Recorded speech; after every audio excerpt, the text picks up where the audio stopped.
When do I teach my children Arabic? My boy is 2.5 years old. When do I begin to teach him Arabic grammar and Quran and tajweed and memorization? Because I want him to be raised with the Quran. What a beautiful concern you have with your child, that you want him to learn the Quran. But he's 3 years old. Chill out, lady. We want them to have what were you doing when you were 3 years old? You don't remember. You don't remember. You don't even remember, like, you should put your shoes on the wrong way. Kids are on the fitrah. They are beautiful. Let them be.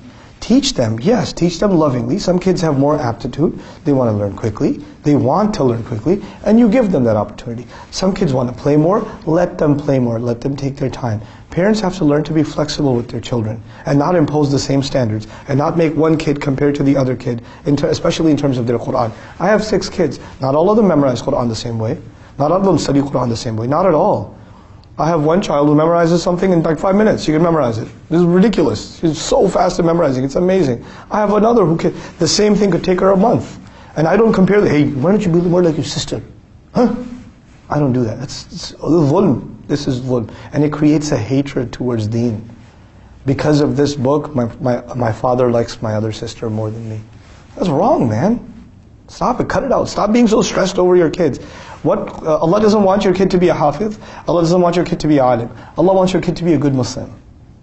Allah wants your child to love his or her deen. That's what Allah wants. So chill out. On that children's note, there are some people who came to me and said, you know, our children are 5, 6 years old. We show them videos of the signs of Judgment Day, and we talk about Dajjal. I was like, why do you do that? Why are you talking to your kids about Dajjal? Your kids are like 5 years old.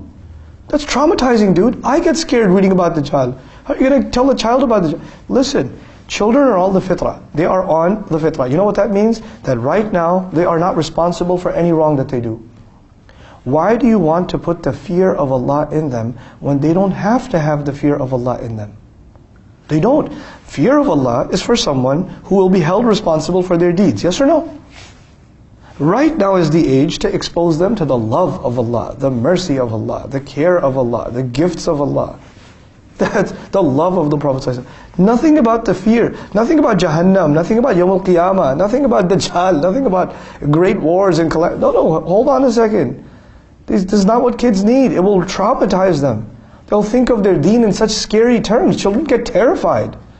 And you don't tell me, oh no, we tell them some positive things too. It's not how it works. You can't show a kid a horror movie and then say, well, we showed him a teddy bear after that, so things should work out. No, you don't do that. You just don't do that. It's so damaging for children. You know, in the beginning, we want to nurture that fitrah. They already came with the love of Allah. That's what Allah put inside of them.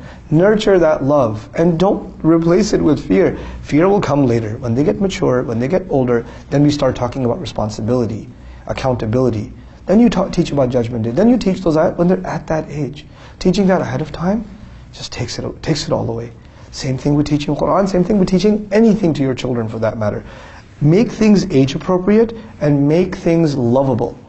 The biggest accomplishment in our day and age, wallahi, please listen to this carefully. The biggest accomplishment in our day and age with our children is not how much they will learn. How much they will learn means nothing. I'm sorry that sounds offensive to you. It means nothing. What will mean something? How much do they love their Rabb? How much do they love their Prophet sallallahu alaihi wasallam? How much character do they uphold? How truthful and honest are they?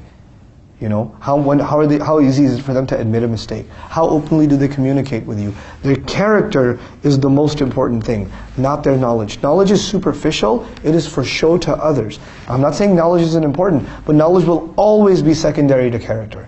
Always will be secondary to character. Right now it's about nurturing that character, nurturing that personality, and a little bit of knowledge along the way. There's plenty of children who've memorized the entire Quran at a very early age with no character. And it's not those kids' fault. The only thing emphasized to them was memorizing Quran. And these kids will lie, these kids are mean, they make fun of their friends who don't memorize Quran with them as quickly. All the things you're not supposed to do as a Muslim, they do, but they're hufaz of Quran, so they're trophies of our community. Come on, what have we done? We emphasize things that Allah doesn't emphasize, and we overlook things that Allah emphasizes. And yet we say we're serving the deen. we again have to restore balance. Knowledge has its place, character has its place, and that balance between the two has to be struck.